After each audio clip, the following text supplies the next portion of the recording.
here to talk about Benezia's death, you need not bother. She brought it upon herself. Don't pretend it doesn't bother you. She was your mother. She was. But she was not. I prefer to remember Benezia as she used to be, before she was corrupted by Sovereign's power. The best of your mother lives on in you. Her determination, her intelligence, her strength. That is kind of you to say. I appreciate your concern, but I am fine. Benezia chose her path, just as I have chosen mine. I am with you until the end, Shepard. Maybe we could pick up where we left off. You were telling me about your interest in the Protheans. Actually, I think I was talking about my interest in you. Oh, hey now. I'm making a fool of myself in the process. As I said, I am not used to dealing with people, especially humans. I did not really know much about your species when we first met, Shepard. I found it hard to take humanity seriously. Your kind always seemed so rushed and high-strung. Do you know how I'm playing this game? I'm very slow-paced with it. We don't have the luxury of time, and Asari can live for 1,000 years. We're lucky if we hit 150. True. That is true. At first I thought that was a weakness of your species.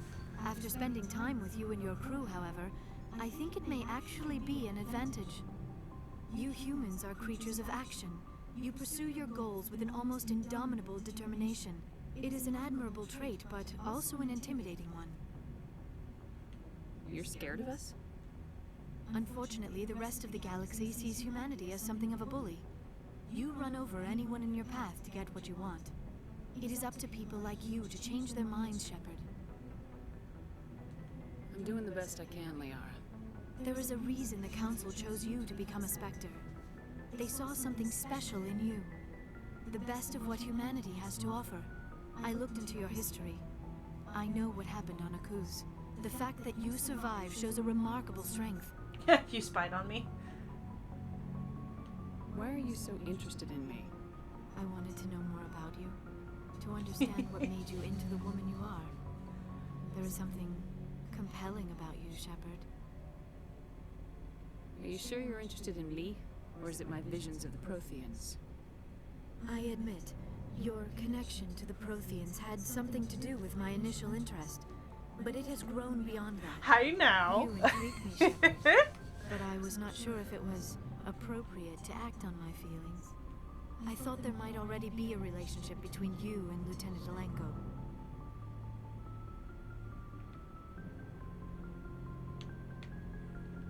You want a relationship with me? Even though we're both women? We Asari are monogendered, Commander. Male and female do not have any real meaning for us. We do, however, have maternal instincts. So perhaps we would fill what you consider a female role. I'm sorry if this is awkward for you, Shepard. I am only trying to be honest. I feel as if we share some type of connection. But none of this matters if you are already involved in a serious relationship with Lieutenant Alenko. The Lieutenant and I are just friends. Nothing more. My mistake, then.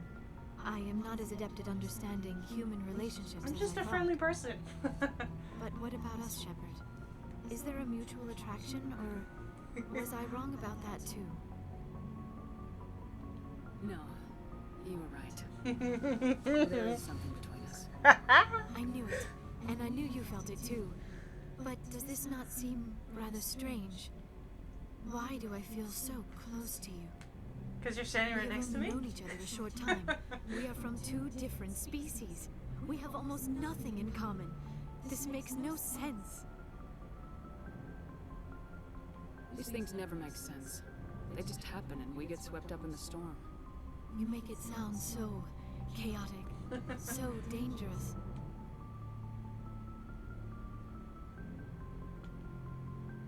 Don't tell me a little danger puts you off. This is all a bit overwhelming. I am not used to this. You.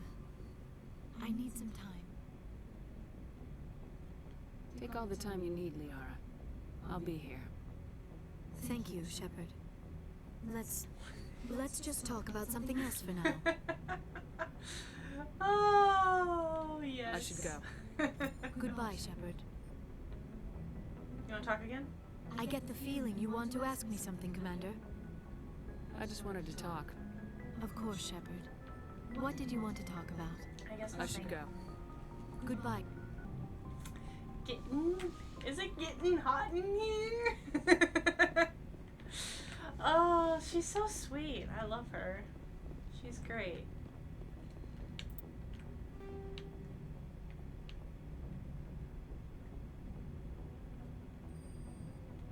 Yeah, let's go to deck 3. I just want to, like, explore everything. Talk to my crew, which I don't actually think I've ever done in this playthrough yet, and I kind of want to, so here we are, talking to everyone. She thought I was in a relationship with Caden. How cute. Not in this playthrough, I'm not. Which way is it going to open? Is it going to open in front of me or behind me? In front of me. Oh, there's like 3 crew members down here. 4 crew members down here. Alright. Talk to Rex. Shepard, what can I do for you? What's your story, Rex? There's no story. Go ask the Quarian if you want stories. Come on. You Krogans live for centuries. Don't tell me you haven't had a few interesting adventures. Well, there was this one time the Turians almost wiped out our entire race. That was fun. I heard about that. You know, they almost did the same to us. It's not the same. It seems pretty much the same to me. So your people were infected with a genetic mutation? An infection that makes only a few in 1,000 children survive birth? And I suppose it's destroying your entire species? I suppose it isn't all the same. I don't expect you to understand, but don't compare humanity Jeez. with the Krogan. I was just making conversation. I wasn't trying to upset you. Your ignorance doesn't upset me, Shepard. As for the Krogan, I gave up on them long ago. The genophage infected us, but it's not what's killing us. What can you tell me about the genophage? Ask the Solarians if you want details. They made it. All I know, it makes breeding nearly impossible. Thousands die in stillbirth, and most never get that far. Every Krogan is infected, every one. And no one's rushing to find a cure. Why don't the Krogan try to find a cure? When was the last time you saw a Krogan scientist? Ask a Krogan. Would he rather find a cure for the genophage or fight for credits? They'll choose fighting every time. It's just who we are, Shepard. I can't change that. Nobody can. Are your people really dying? We're sure not getting any stronger. We're too spread out. None of us are interested in staying in our own system. Lots of species have left their homes and prospered. But they go to colonize new worlds. We're not settlers. We're warriors. We want to fight. So we leave. Hire ourselves out. And most of us never go back. So long, Rex. Shepard. That's really sad. Genophage was pretty sad. I just read about it. Commander? Actually, Do you have a few minutes to talk? One-on-one? Sure. I was hoping to get a minute of your time off the record. I keep an open door policy. If you have any concerns, lay them on me. All right. I know things are different aboard the Normandy, but I'm concerned about the aliens, Vicarian and Rex. With all due respect, Commander, should they have full access to the ship? They may not serve the Alliance, Chief, but they're allies. at least as far as Saren goes. This is the most advanced ship in the Alliance Navy.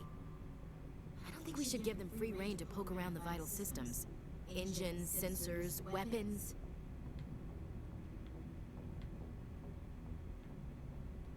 You don't trust the Alliance's allies? I'm not sure I'd call the Council races allies. We, humanity, have to learn to rely on ourselves. How do you get from relying on ourselves to mistreating our allies? I don't mean we should mistreat them, Commander. I just think we should be prepared to go it without them. As noble as the Council members seem now, if their backs are against the wall, they'll abandon us. You got a pessimistic view of the universe, Williams. A pessimist is what an optimist calls a realist. Look, if you're fighting a bear and the only way for you to survive is to sick your dog on it and run, you'll do it. As much as you love your dog, it isn't human. It's not racism, not really. Members of their species will always be more important to them than humans are. These seem like deeply held beliefs, Williams. What made you think this way? My family's defended the Alliance since it was founded.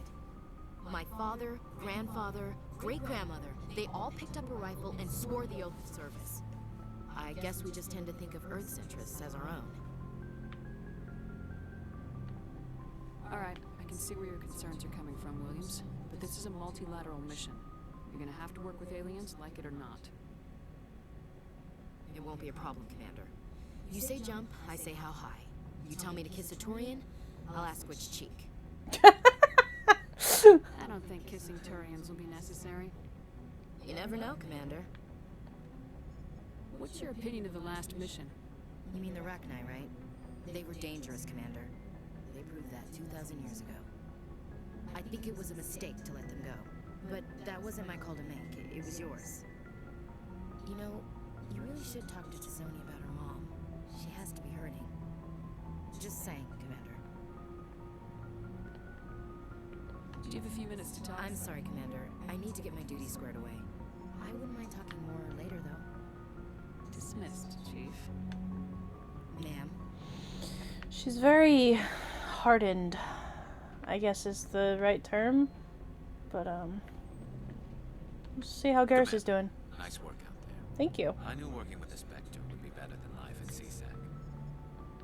Have you worked with the Spectre before?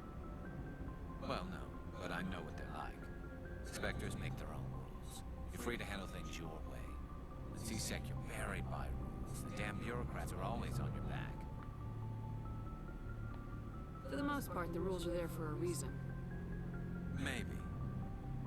But sometimes it feels like the rules are only there to stop me from doing my work. If I'm trying to take down a suspect, it shouldn't matter how I do it, as long as I do it. But CSEC wants it done their way. Protocol and procedure come first. That's why I left. So you just quit because you didn't like the way they do things? There's more to it than that. It didn't start out bad, but as I rose in ranks, I got saddled with more and more red tape. CSEC's handling of Saren was typical. I just couldn't take it anymore. I hate leaving. I hope you made the right choice. I hate for you to regret it later. Well, that's sort of why I teamed up with you. It's a chance for me to get off the Citadel, see how things are done outside CSEC. Either True. way, I plan to make the most of this.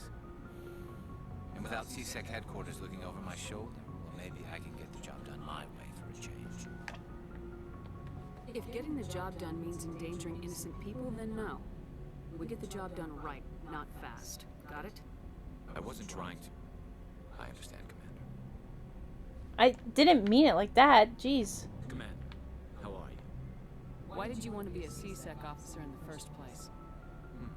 That's a good question. There were several reasons, I guess. Like what? Probably the same as most officers. I wanted to fight injustice, wanted to help people. I guess my father had something to do with it too. He was CSEC, one of the best. I grew up hearing about his accomplishments or seeing his picture on the vids after a big arrest. He's taking my resignation pretty hard. That's tough. But you'd think he'd be impressed you're going after Saren. My father's a CSEC man to the bone. Do things right or don't do them at all, he says. He thinks I'm being too rash, too impatient. He's always worried I'll become just like Saren. They actually taught me how to becoming a Spectre when I was younger, for the same reasons. Wow. You were asked to be a Spectre. Well, I was targeted as a possible Spectre candidate, me and about 1,000 other Turian military recruits. I could have received special training, but my father didn't like it. He despises the Spectres. He hates the idea of someone having unlimited power with no accountability. He wouldn't like you, Commander. No offense. Too bad. Not all Spectres are like Saren, you know. Of course not. But Saren's not going to play by our rules, C-Sec's rules. If you want to nail Saren, you need to send someone who isn't restricted by policies and procedures. Just because you can break the rules doesn't mean you should. I don't need to stoop to Saren's level to stop him. And neither do you, Garrus. I see what you mean, but I'll think about it. Thanks, Commander. We good to done talk? Commander, good to see you. I guess we're done talking. Wow, we had so many codex entries here.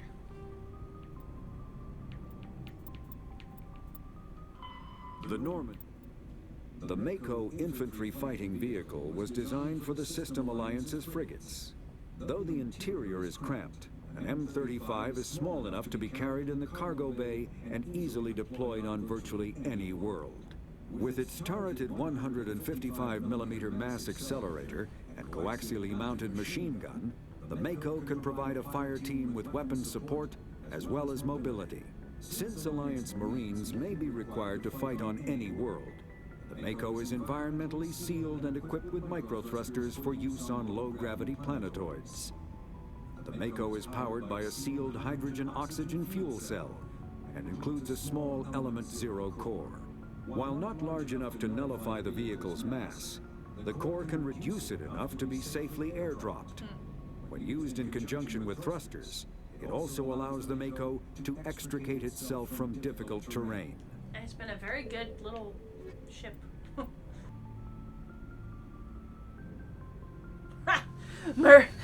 If accused of murder, they will confess. It's funny. I really believe I don't think I ever talked to anybody, which is kind of sad. Hey, Commander. Looking for some extra supplies before you head out? What have you got? Whatever you want. Armor, weapons, mods. It's not standard Alliance issue, but that's not necessarily a bad thing. Well, as long as you don't mind paying for it. Why should I pay you for my weapons and armor? My stuff doesn't come from the Alliance. I have to purchase it myself, and it's not cheap. Hell, the licenses alone have set me back more than I'd like. But no licenses, no goods. Without the goods, I'm out of a job. How often will you get new items? Well, that depends on how many licenses you've purchased. But I'll rotate items on a regular basis regardless. And anytime we land someplace with a big enough port, I'll buy, sell, and trade whatever I can. Check back often. I need to move items quickly, so only the most basic items will be stocked consistently. What are licenses? Why do you need them? Manufacturers sell licenses. Each license allows me to buy and sell a certain brand of products. I already have several basic ones, but you'll need to buy more if you want me to bring in different brands. Many of the best licenses are hard to get, but they're well worth the cost if you can find them. What do the different manufacturers offer? There are too many for me to keep track of, but each license will explain what it's good for. Let's see what you got. You bet, Commander. Yeah, just a bunch of stuff.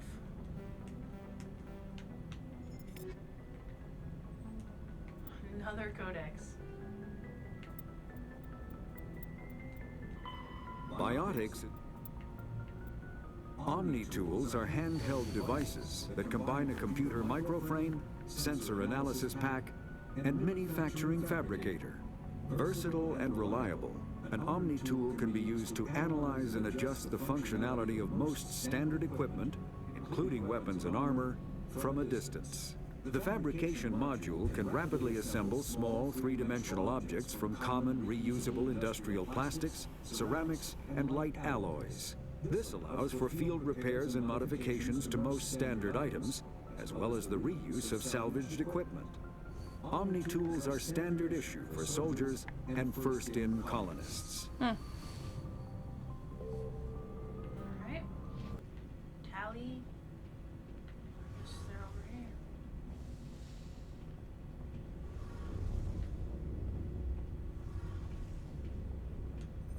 Your ship's amazing, Shepard. I've never seen a drive core like this before. I can't believe you were able to fit it into a ship this small. I'm starting to understand why you humans have been so successful.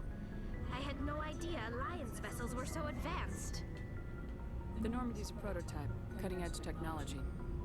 A month ago, I was patching a makeshift fuel line into a converted tug ship in the flotilla. Now, I'm sitting on board one of the most advanced vessels in Citadel space. I have to thank you again for bringing me along. Traveling on a vessel like this is a dream come true for me. I had no idea you found ship technology so interesting. It comes with being a Quarian. The migrant fleet is the key to the survival of my people. Ships are our most valuable resource. But we don't have anything like this. We make do with cast-offs and second-hand equipment. We just try to keep them running for as long as we can. Some of the fleet's larger vessels date all the way back to our original flight from the get. I can't believe your fleet's still using ships that are 3 centuries old. They're constantly being repaired, modified, and refitted. They aren't pretty, but they work. Mostly. Mostly. We've tried to make ourselves as independent as possible on the flotilla. Grow our own food, mine, and process our own fuel. But some things we just can't make on our own. A patch to maintain the hull integrity requires raw materials we just don't have. That's why our pilgrimages are so important. I want to know more about the pilgrimage. When my people reach maturity, we leave our birth ships and seek acceptance with a new crew. It's necessary to maintain genetic diversity among the fleet. But no ship wants to accept someone who will be a burden on them. So, to prove our worth, we embark on a pilgrimage. We set out alone, leaving the flotilla and our families behind us. We only return once we have found something of value we can bring back to the fleet. This is presented as a gift to the captain of the respective ship we wish to join. If the gift is accepted, we are welcomed into the crew. Can a captain choose to reject the gift? That doesn't happen often. Most captains are eager to increase the size of their crew. It increases their own standing in our society. Even when a gift is not particularly valuable, the captain usually accepts it out of a sense of tradition. However, there is a stigma to presenting a substandard gift. It's not the best way to make a good impression on a new community. Most pilgrims don't return until they find something worthwhile. Guess that makes more sense. I can't believe they just send you off alone. It's not like they just cast us out. Before we leave, we are given lessons in how to survive outside the flotilla, and given gifts to help us on our journey. We also receive implants to fight off sickness and disease. Generations of living in an isolated and highly controlled environment have left our immune systems weaker than most. By the time we leave the fleet, we are well equipped for the pilgrimage. This is a rite of passage for all Quarians. If it were dangerous, our numbers would suffer. Virtually every pilgrimage ends with a triumphant return and the ritual presentation of the gift to one of the fleet's captains. I want to talk about something else. Like what? I want to know more about the Geth. I doubt I can tell you anything you don't already know. It's been almost 3 centuries since they drove my people into exile. All I know is the story of their origins, what they were when we created them, and how they turned on us. Interesting. The Geth were originally created to serve as an automated manual labor force. Initially, their intelligence was as limited as any VI. Over time, we made small modifications to their programming to allow them to perform more varied and complex tasks, bringing them closer and closer to true AI status. How come the council didn't This was but one thing we underestimated was the power. Many of the Geth's logic systems were So there's no. But when they're in close proximity, That doesn't make any I'm sense. probably... As you can imagine, this caused I don't see what... a general order went out across all Quarian-controlled systems to permanently deactivate all Geth. The Geth responded to this order violently. I should go. See you later. Another codex entry.